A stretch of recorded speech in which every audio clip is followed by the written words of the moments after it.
Dun, dun, dun. And it says we are live once again. Oh, you speak for yourself. Yeah, I'm fairly live, I think. Yeah. You're looking good. Oh, thank you. Spring has sprung all over your blouse. Oh, the sun has risen. I wonder where the Boydies is.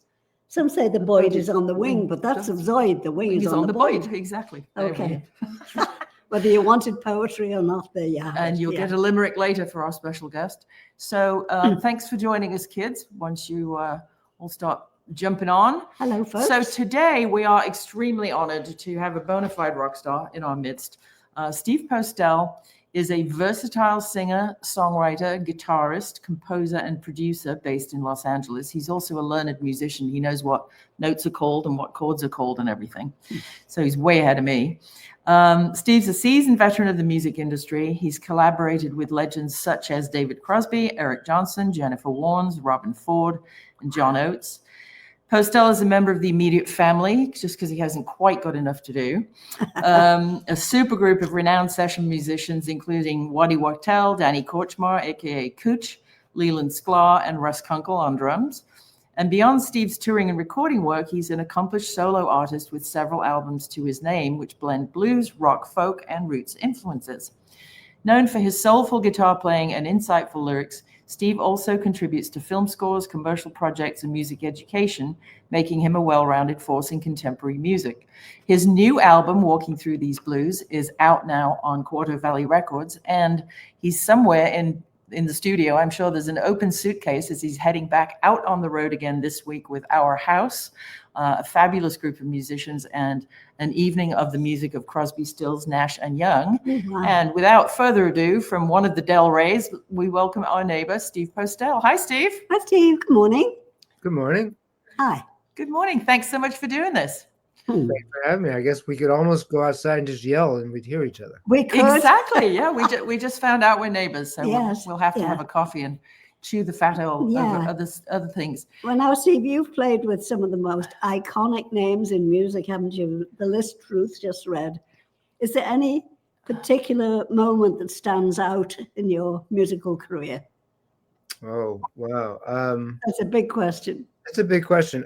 Particular moment, I think it all becomes one big moment in the end, when you get a little older.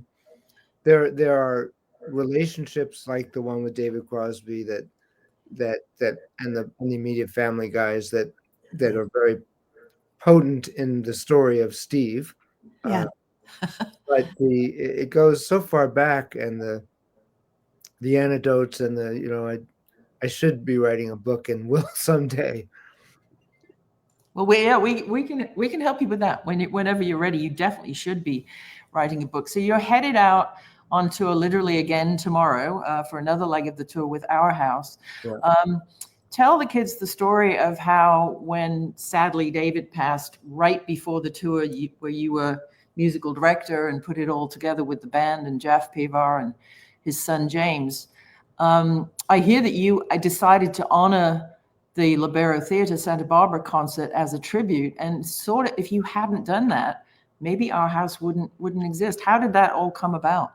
It definitely wouldn't exist. Well, we were, as you said, we David and we put the band together. Me and James, his son James Raymond, were the sort of co-musical directors, and David wanted to go out and do a tour, and he wanted to open up the set list a little bit to a little bit more of the CSNY catalog.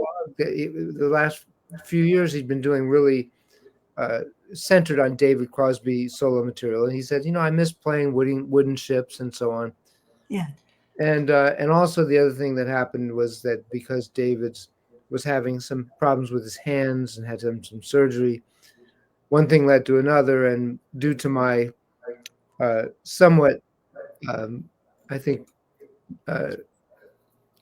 my suggestion that maybe I should play the guitar parts or could, and he took me up on that. So he taught me all the guitar parts. Wow. And so that he could just, we spent a weekend at his place with me filming him doing them.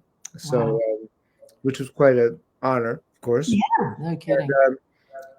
And so we put the whole show together. We had the set list, we had the band, we rehearsed the songs, and we were on the phone talking about whether we should record the first night or the second night, and just getting ready. Right. And he just passed away the next day. Oh, What a shock. So, sad. We all know, obviously, he'd had, health problems and transplants and so on. But I think none of us, especially you guys, and after having discovered he had a son later in life, that must have just been an absolute gut punch. oh, it was one of those bizarre, because both James and I had spoken to him at length the day before. Oh, There was no sign of just one of those things. And anyway, so what happened was we had the first show of what would have been, hopefully, what it would have been touring was the 100th anniversary celebration of the Libero Theater in Santa Barbara. beautiful place. Oh, And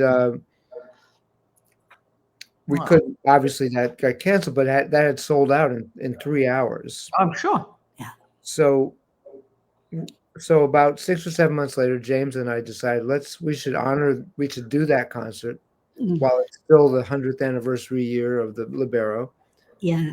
We should use the same band, and we should do the same set list. Yep. Yeah. And invite special guests. So we invited, let me see, Sean Colvin, Colin Hay, Richard Page played, wow. and Unbelievable.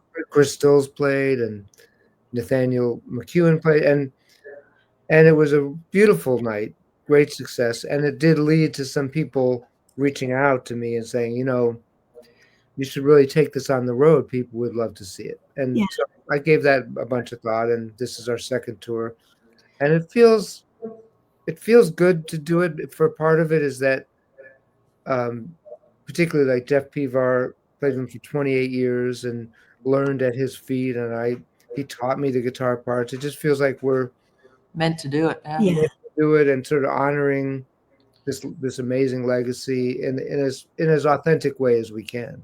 Oh, I love Yeah, it. no, I think it's wonderful that the music lives on. That, I mean, it's some of my personal favorite music, and I always, obviously, because of our last name, everybody's always focused on the 60s, right? And it was undoubtedly a great decade. But my personal favorite music growing up is I think the 70s was an amazing decade for singer-songwriters and real songs, and I think it's really kind of overlooked by pop culture.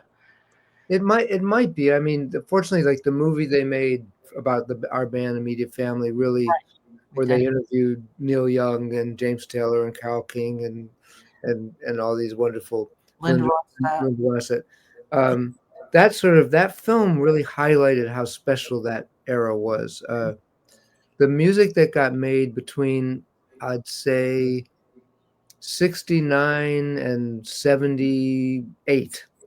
Yep. Something like that. There was a close to a 10-year span where, of course, the 60s were powerfully important because of, the Beatles and the Stones and Hendrix and so on. Yeah. 70s really produced so much amazing music. Yeah. Yeah, Real I mean, music. You know, Yeah. James Taylor, Joni Mitchell, Linda Ronstadt, like you said, all of those guys. Yeah. I don't know, Stevie Wonder and Yeah. and on and on. So. Yeah. Yeah, I think, working with a director like Denny Tedesco, who I've known Denny 35, 40 years. Probably. Yeah. And he has got, because of his dad, Tommy Tedesco, being, in the Wrecking Crew and playing on almost as many records as Leland, but he's got a real sense of the historical wrapper around the timing of any given decade of music and whatever. So how was it shooting that film? Did it get in the way of your day-to-day studio stuff? Were they a fly on the wall, or? They were great about it, but also it was strange because when we decided, so Denny got approached, he met with Danny Korchmar and realized that this would be the perfect. He didn't know we had a band called The Immediate Family, and he realized that he was trying to figure out what he should do next. The Wrecking Crew is a wonderful documentary, won awards. Absolutely. Where do you go from there? What's his next film going to be? And it was so perfect for him and for us because my four bandmates really were the heart of the community that took over from the Wrecking Crew. Yes. Absolutely. Yeah. Yeah, I mean, Russel Kamp, is the credits are astounding, and Leland, all of them. Cooch, I mean, and the songs that Cooch wrote for Don Henley and with Don Henley. Yeah. If you guys haven't seen it, it's called the immediatefamilyfilm.com. You should definitely go and check it out. And they have screenings and Q&As all over the country. Yes. But it's one of my go-tos. If I watch had it a crap again and week, again. I watch it over and over and over, because you I do always too. find something different, a little nuance in, what Carole King says or what Ronstadt says or whatever. Tell you what I wondered about now, your new album, Walking Through These Blues.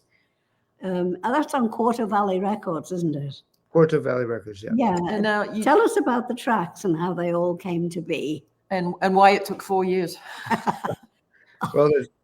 Well, two questions. I'll answer the first one. Out of deference to your mom, I answer her question first. Okay.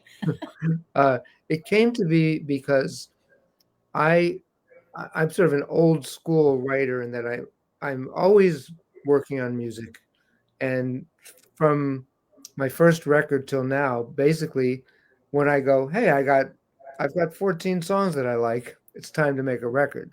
Yeah. That's really, sometimes I've had a label, this time I did, sometimes I don't. I still make a record. I've always, as you can see, I've always had a recording studio from the very beginning. So I never had to wait until a recording studio was affordable or available to make a record. Right. So I basically make records. I still believe in the format of 10 to 13 songs, whatever. Yep. I like that. I like the story that it tells about where you are in your life. And I grew up on, getting those records, getting that first Beatles record or the first Hendrix record. It was a magical, magical thing. And I sort of feel the same way about making a record. But so now why it took so long was because I started the record. I had a group of songs. I like to have like 3 or 4 more than what I'm going to put on a record, because some of them come up, you never know what's going to happen. And I was at that point, I started recording it, and I was well into it, and COVID hit. Oh.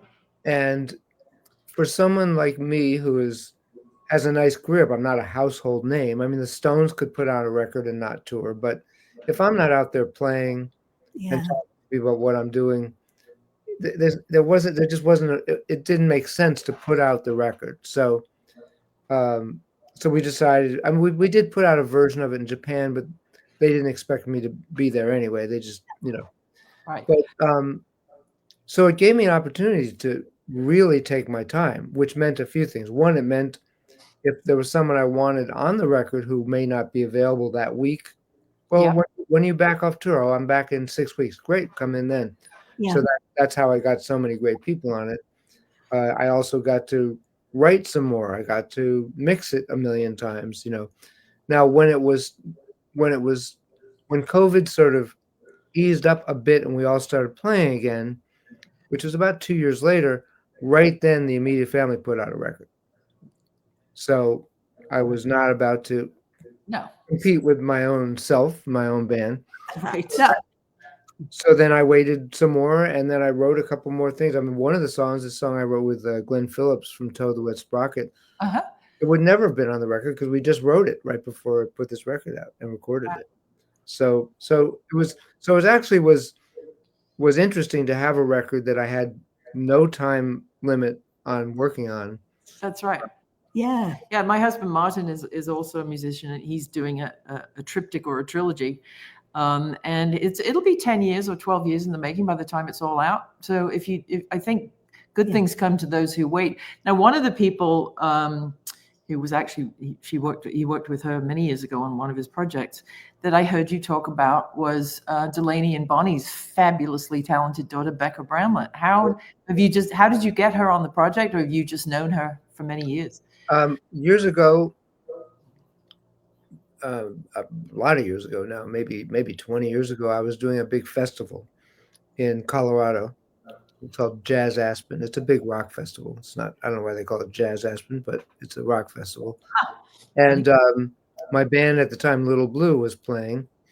And it was a big enough. We said, let's get a special guest or two, and I knew a guy named Tommy Byrne, who was Billy Joel's longtime guitar player. I said, Tommy, come out and be our special guest. And he said, I work with this amazing singer named Becca Bramlett. I said, you mean the daughter of Bonnie and Delaney? He said, I said, bring her out. We got the budget. We'll fly you guys out. Great. And she killed it. I mean, it was, I had never heard her before, big audience, big festival. She just took over. She's a force. She is. And in this case, I wrote this one song called Buried Stone, and I'll write a song, and maybe even after I start recording it, I'll start to let the song dictate to me who's on it, what the arrangement should be like. I'll let the song tell me. And that song was saying, you need this to be a dialogue with a really bluesy, great female singer. Okay. And I said, I know one of those, and Becca said yes. So that's fantastic. I'm so glad she is, still of her voice and in her force, because she's just truly she's a true artist. I mean, she's fantastic. She's, the progeny of artists, so it should be no surprise. But when she opens her mouth, it's like the world changes for a few minutes. She's just amazing. So as a solo artist on the one hand, and then part of Our House and immediate family, how do you spiritually find time to know when it's the right time to balance between which project you're working on, or are you the victim of other people's calendars, or how do you say yes or no and balance things like that? Well, most musicians try to say yes a lot, because we always feel like it's our last gig. Like, what if no one ever calls me again? I know. Which is funny, because I did have that experience in my. I'll just backtrack for a second. I used to play Broadway shows when I was quite younger, and I did that for about 7 years, either on Broadway, off Broadway, or even on tour. And after about 7 years, I just felt, unless I want to be a Broadway pit guy, I just have to stop doing this, because they'll keep calling me, and it's a lot of. So I decided to end that chapter, and I turned down 2 more offers, and I never got called again. Wow.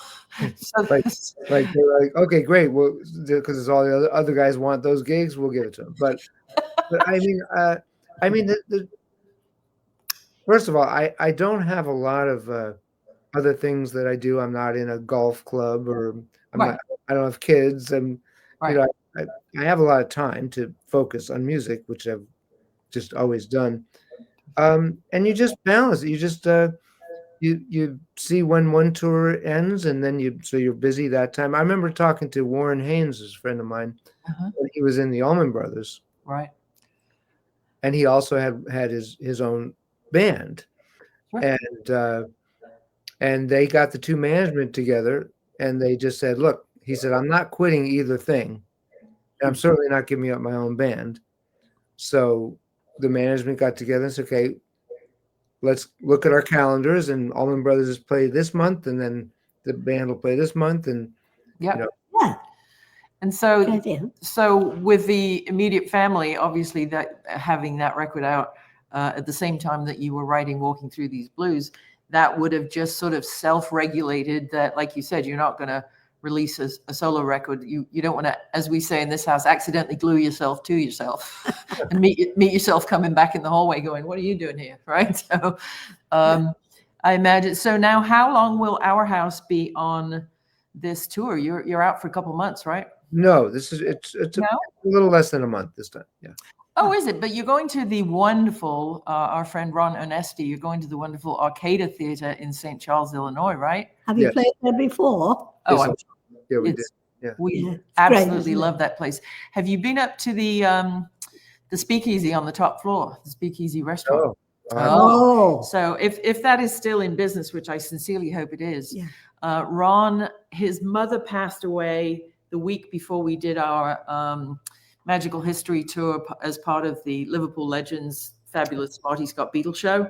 So we came on as special guests to do sort of while they got changed, we tell the stories and do, video thing about the Beatles in the 60s and what have you. And Ron's mother had passed away, I think the week before. He'd been to her funeral that day. And so he clung on to Ange like, the mummy figure. And he took us upstairs with Antonia Bennett, our friend Antonia, Tony's daughter. She was playing up there, and it's a club. And the place is like a 1920s speakeasy, and it's filled with his mom's, you're eating off his mom's china, you're drinking out of her old martini glasses, and he's got her crystal collection in one room and whatever. So I sincerely hope the speakeasy above the arcade has survived COVID. So when you go there, even if it's during the day on soundcheck, ask for the tour, because it's just, it really is one of those, a bookcase opens a little, who sent you, and you have to have a password to get in. Yeah. And all the waitresses are dressed as flappers. 1920s The French dress. atmosphere is terrific. It really is. Yeah. So knock 3 times and tell Ron we sent you. Yeah. Now I tell you what I like to know. What were your earliest musical influences, or who? Well, the main two, I'd say 3 in a way. The first musical influence that I had really was walking through Central Park with my mom and some guy playing the guitar on the Great Lawn, and it just blew my mind. I was about 4 or 5. Oh, and I'd never seen anyone play the guitar, and I just, maybe, who knows, past life, I don't know what it was. So I kept talking about it to my parents. He was playing this guitar, and it was so they took me to see Segovia. Oh. So I was still probably 5, and at Town Hall or Carnegie Hall, and just again, it really blew my mind. I couldn't believe it. It was so exceptionally beautiful to me. Yeah. And of course, Segovia transcribed a lot of Bach and Scarlatti and some really beautiful, and the Spanish guys like who wrote for the guitar, Fernando Sor and so forth. Yes. But that was a big impact. And then the biggest impact on me, which you probably will not be surprised, was that my parents called me into their room where the one television, the black and white TV was, and I watched the Ed Sullivan Show. On the 9th of February 1964, when the world stopped turning for a minute. Yeah. And like many people my age, I guess I was probably 6 or whatever, 6 or 7. That changed my life. I already loved the guitar. Right. Hadn't seen electric guitar yet. I already loved music and songs because of these records my mom had. But seeing that was, it really, I don't think after that there was ever anything else that I wanted to do. Wow. So it was really that deep and immediate for you. It was absolutely, that was it. Yeah. Wow. But you are, as I said in the intro, you are a learned musician. So at that point, you're 6 or 7. Did you have to cajole your parents to study music and go to music and get an instrument, whatever? Yeah, I cajoled them. I think they always planned on it, but they were told by someone I was too small, which I don't believe I was, but that they had to wait a couple of years. So we waited till I was 8, and they found a teacher, and I really wish I could find out how they found him. My mom's passed now, so I don't know. But they found this wonderful teacher, and he went down to Manny's Music Store with me, and on West 48th Street, and he bought a Goya G10 classical guitar, which hangs on my wall to this day. Oh, how lovely. And so I started, and fortunately, luckily for me, this fellow, Richard Neves, or Nieves, as he was actually pronounced, taught me from day one how to read, some flamenco, some classical, a folk song. First day we learned "Hang Down Your Head, Tom Dooley," because I already like to sing. Taught me the chords. So I always, from the first day, all of that was integrated for me. Yeah. Wow. So it wasn't a separate, singing wasn't separate than the guitar, and reading wasn't separate from and chords weren't weird. So I owe him a great debt because it suited me very, very well. Also my curiosity and what I wanted to know. That's fun. Well, you clearly have a musical brain, musical talent. You know, there are mathematicians and there are STEM people and there are artists and there are musicians. So, you know, thank God that you found yourself in the right place of the universe at the right time with the right people. And that seems to have followed you in your career, doesn't it? I mean, from, you know, all the way to the immediate family. How did you integrate with those guys? Because you've all lived on the road such separate lives. How did the immediate family come together and decide to be a band? Mm. Well, those guys, by the one thing was that, first of all, they're all older than me, between say 8 and 10 years older than me, Right. and they were all on the West Coast. I was on the East Coast. I was in New York. So one thing that, you know, our industry goes through cycles. They really were the part of this small group of musicians who sort of took over the record making that was going on. And there's others, you know, there's a couple of the drummers and a couple of the bass players. But it was a small group of guys who got called for every record that was being made. Right. So on the East Coast, by the time I was just a few years later getting into being a professional musician, most of the records, or a lot of them, were being made by these guys. Right.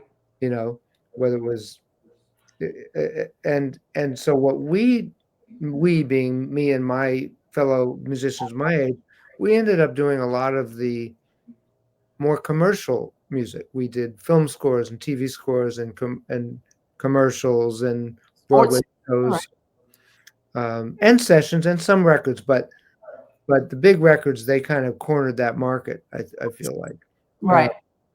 So anyway, but along the way, I always had a band, and I always was writing and making, you know, got a record deal early on with someone named Sid Bernstein. Oh, yes. Who was the promoter who actually brought the Beatles to Shea Stadium, as I'm sure you know. That's right. Yeah. So he was my first manager, and he got me a deal, and so that was always going on at the same time. In terms of, eventually I finally moved out to LA. It became clear to me that to do what I wanted to do and be around the people I wanted to be around in this business, this is where I had to be. Right. And I got very fortunate. Things fell into place as they, you know, again, you talked about timing, place. Yep. I did a session with Tom Petty's drummer, the Heartbreaker drummer, Steve Ferroni. Yep. I called him. I said, I'm going to be in LA producing this girl. Do you want to play drums? I hear you have a studio. And it was a really nice studio. And it was him and a Grammy-nominated, Grammy Award-winning engineer, and him at this nice building. It was set up as a great studio. But then there was a room that was filled with boxes and stuff. And I went back to where I was living in Colorado, and I thought about it. I called Steve, and I said, what are you doing with that empty room? And I'll never forget, he goes, I thought you'd never ask. Oh, great. A month later, I was living in LA and moved my equipment into that studio. Wow. Called Drumroll in Burbank. So once I was here, especially because I walked into the studio with Steve Ferroni and John Jones, and, you know, a week later we were doing sessions with people and meeting everybody. Wow. You just do meet, you know, it's not that big of a world. No. So over the years, I met Leland probably first, and started using him on sessions, and Waddy played on a record, and Russ we did a video with me, Russ, and Leland, and the one I hadn't met was Danny Kortchmar, who, interestingly enough, was of all of them, they were all influential to me, but he was the most influential to me because he's a guitar player, he's a producer, he's a songwriter, he played with James. You know, I just really felt an affinity with Danny. Yeah. And I was making a record for Emergent Records, it was called, and the guy who was mixing it was Nathaniel Kunkel, who's Russ's son, wonderful mixer. And Nathaniel called me up. We were still working on it. He said, I'm recording a show at the Troubadour tonight, and I think you'd really enjoy it. You should come out. It's Carole King and James Taylor with their original band Oh, playing the 50th anniversary of their show at the Troubadour. Sign me up. So I went, and that's when I met Danny. Oh, And we really hit it off. We had a funny experience. Actually, he started coming to LA. We started to, but the first time we ever played together, we had a mutual friend. It was a New Year's Eve. He came out for New Year's Eve, and we went to this New Year's Eve party. And of course, the people were like, "You two guys play guitar for us. We have two guitars here." So Danny and I sat down and we played for 45 minutes. Some blues, some James Taylor music, a bunch of stuff. And right. And Danny looked at me after. He says, "Man, that's like we've been playing together our whole lives." And I said, "Danny, we have. I've played to your guitar parts my whole life." Oh, wow. So we stayed in touch, and when he come to LA, we were writing, we were recording. He was playing shows with me, and eventually we got a gig. He got a gig he got a gig with the Section, which was the band that was backing James Taylor and Jackson Browne. Right. They offered the Section a reunion tour in Japan. They decided the timing wasn't right for them, and we were just sitting right here in the studio. He said, "Yeah, I said, "What's going on with the Section?" He said, "We're gonna turn it down. We don't." And I just went, "Danny, let's go. yeah. Let's put something else together. They just want you. Let's put something called Danny Kortchmar and Friends together." Right. So we went to Japan with different guys. We had from Jackson Browne's band, we had the late Jeff Young and Bob Glaub and Steve Hawley from Wing, who was with Wings. Sure. Yeah.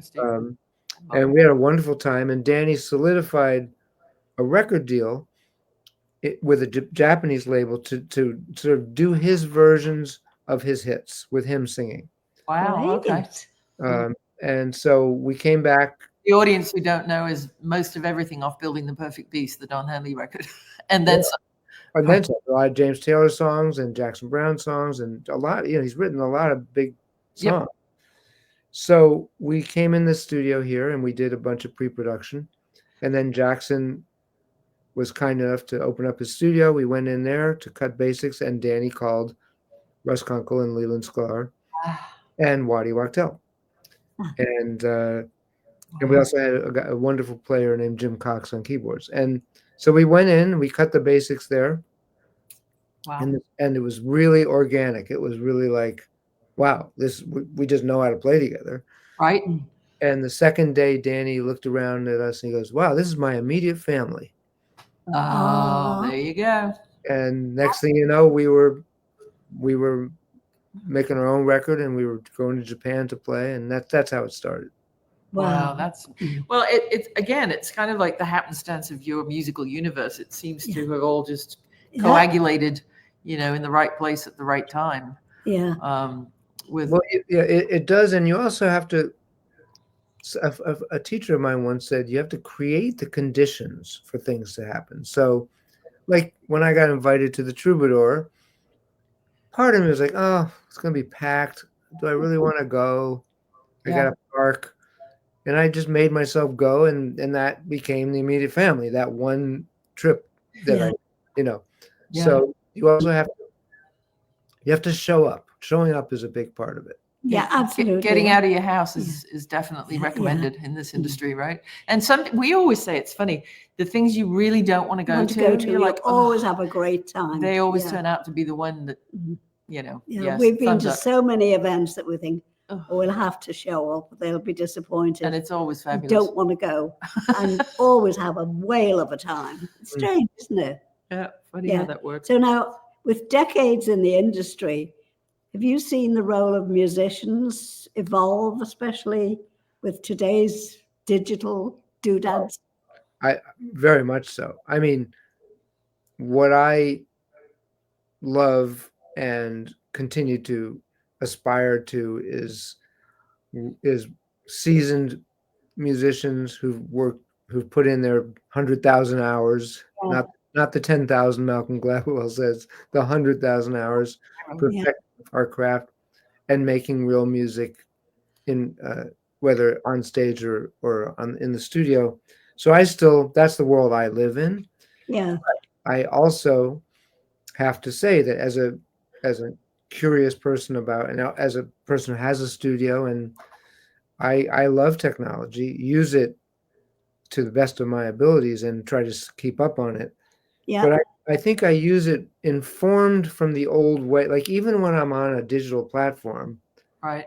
I'm thinking the same way I thought when 2 reels of tape were rolling around. Analog world. Yeah, it's like one of our dearest, oldest friends is Nico Bolas. You probably know Nico. Oh, he mixes all our records. Right. And so, he and his brother Mark, who's also a brainiac, they have come up through analog and tapes and tape loops and pencils taped to the back of chairs. And when I made my one and only record, Nico flew to Munich to mix it, and he blew the Germans' minds because they were like, well, why do you need 2 pencils and a roll of gaffer tape? Well, watch. So, now that we have Atmos, we had 5.1 and now we have Atmos. The challenge, I think, is still using all of that old analog knowledge in digital ways, but still making it feel warm like a record, so it doesn't feel like it's just been shoved through some digital AI ringer and come out the other end. For sure. I mean, I had an interesting experience with sort of that. I mean, I know this, but that highlighted it. I was having a tooth pulled, and the guy gave me what is it, laughing gas, whatever that is, nitrous oxide, yeah, which I'd never had before actually. And I said, well, why not? I don't do drugs, and I'd love to feel that, So I was pretty having, I don't drink, I don't do anything. So any substance in me is gonna, hit my brain. Yeah. I was pretty happy and waiting for him, and he had a satellite radio station on it. It was sort of a modern country station, so which is sort of modern pop music, countryish. So they play like 3 or 4 songs that are new. Then they'd play an old Fleetwood Mac song. Then 3 or 4 songs. Then a Dolly Parton song. And it was so dramatic because the new songs, one, they all sounded exactly the same. They were all squashed exactly with compression, so there's no dynamics. Right. Everything was exactly placed rhythmically. Everything was tuned to the exact note. No heart. Couldn't feel anything. And then Fleetwood Mac would come on, and you'd be like, "Oh, what a relief!"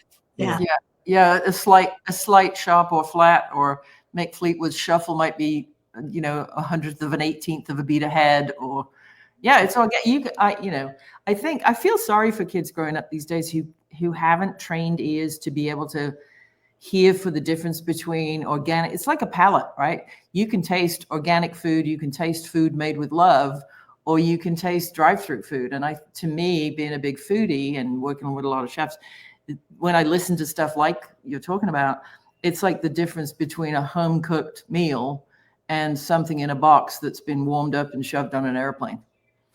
Yeah, it's a good analogy. And so when you ask me what the difference is, I think that, I mean, here's another example, which is that the access to learning things has never been like it is now. That's true. I mean, you can, so there's these brilliant technically kids at 7, 8 years old playing rings around anything terms technically that we could have ever, and playing at speeds we could never think about. And but that's because they can watch YouTube videos all day long, and which is great. But what it doesn't teach you is heart and soul. Yes. Yeah. And so you have this technical proficiency. As a matter of fact, I had a student. I don't teach a lot, but when I do try to teach a little bit still, and someone won a prize, and the prize was a guitar lesson with Steve Postell. Wow. So he came in, and he was right out of either I don't know if it was Berkeley or Guitar Institute of Technology, but he was right out of one of these music schools. And the kid he play probably twice as fast. And, I'm not slow, but I mean, he did all this stuff, and he was, Wow. and, but it was all very technical. And I said to him, I said, well, let's figure something out. I said, what's a song? Think of a song, an older song that you know the melody really well. And he said, we can't let it be. Okay. Sure. I said, okay, play that melody. Couldn't do it. What? No. Why? How? Because he never translated all this technical stuff into internally where a melody could come through his fingers. Wow. Oh. So fortunately, we trained. We worked on it, and he became a much better, really great musician. But Wow.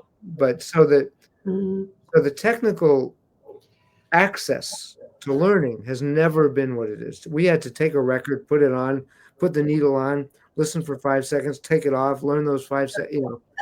And smell the ink on the print on the vinyl insert and the poster I miss the smell of records almost as much as I miss the sound. That's funny. You'd save up your pocket money and you'd go and buy mine was Carole King Tapestry. I saved up for that album and I bought it and slit it open very carefully because I wanted to keep the cover in the plastic and right. And then reading all the lyrics and listening along and then playing it again. And kids, I guess, don't know that if you leave the arm back on the turntable, it'll just lift itself up and play itself again. I mean, that was just something the cool kids did at parties, right? It's such an honor to talk to somebody as you're so accomplished and so humble as yourself. It's really been such a pleasure spending time with you. Please tell the people watching where they can find you, or if there's anything else we didn't ask you, if we forgot to ask you that you want to talk about. Hey, now is the time, and toot your own horn because you're very sweet and very quiet and very humble, and I want to make a big noise for Steve Postell. Well, we're literally tomorrow morning heading back out on tour. You can find the dates on something called Bands in Town /Our House. Has these dates, and then we're putting together Steve Postell shows, which will happen throughout the summer. Then there's more Our House. There's another immediate family record coming out that Nico and myself and Waddy have to mix. Great. Oh God, Nico and Waddy in the same room. No, we have a great time. The three of us kind of do that part of the process with the band, and we decided that we had these 2 really nice records of new music we've all written in the last 6-7 years, but for the band. And we said, we haven't recorded the hits. Wow. And we play them our own way. So we got in the studio in here and we recorded 11 amazing songs that I mentioned before, and whether all of them, Somebody's Baby and New York Minute and Shaky Town and so on and so forth. Amazing. And so when I get back off this tour, one of my next projects is to get that ready for Nico to start mixing. So that's fun. Great. Well, you probably are not aware, but our regular viewers will know that the Limerick lady here, Angie, has one of her several books that she has out, is called Liverpool Limericks, and Miss McCartney's Liverpool Limericks and Other Random Irish Haikus. So in your honor, Martin's asking, is it time for a limerick? Yes, indeed it is. In your honor. I feel a limerick coming on. We feel a limerick coming on, dedicated just to you. And you're such a rock star. You actually get 2 verses. Most people only get one. Yeah. So if you are ready, Steve, if you're sitting comfortably, we shall begin. Are you ready? Yes. 1, 2, 3. Steve Postell strums the blues with finesse. His guitar brings both calm and excess. From blues into rock, he grooves round the clock. A true artist you can't second guess. Second verse. Steve's pen paints a world full of soul. Each lyric a heartfelt drum roll. From heartbreak to fire, he crafts and inspires a troubadour deep in control. Ta-da! I hope I can get that. That's wonderful. Yeah, I will email it to you. I'll leave you with a story that you'll enjoy. So I was the musical director for a big benefit. We had Maroon 5 and John Fogerty and all these great people and Alan Parsons, and we were rehearsing at Center Staging, which is the big rehearsal place in Burbank. Mm-hmm. So I'm rehearsing away, and I look up, and there's a young Sir Paul McCartney watching us play. Wow. Okay. And which is sort of a bit of a shock, you know. And I said, well, are you going to sit in with the band, or are you going to join our band? And he looked at me and went, well, I do know Hey Jude. Yeah, that sounds like him. Yeah, he might just know that one. Yeah. Anyway, it was very sweet of him to come in, and that was last year. Yeah, they always rehearse. He and Brian Ray and the boys always get themselves out to Burbank, and we always make sure Diana out there, who does all the catering, when we know he's going, and we send cheeky Madam here sends Mrs. McCartney's organic teas, so there's some decent tea to drink. As you would. Yeah. Well, Steve, thank you so much, everybody. It's been wonderful, Steve. When you rewatch this or rewind it, Steve's websites and everything are across the bottom. Go check him out on Facebook at Steve Postell 1. Bands in Town, the Our House Band, and then the Immediate Family and the Immediate Family Film. I cannot thank you enough, my darling, for spending this time, because I know you're just about to go out on tour. And when you get back, now that we're neighbors, let's get together. For a cup of tea. Yeah. No, I love it down there. We'll definitely do it. That sounds great. Okay, my darling. All right. As long as both of you come, because absolutely. And we'll dress the same as well. Please. Maybe blue this time. You never know. For the blues. The blues, yeah.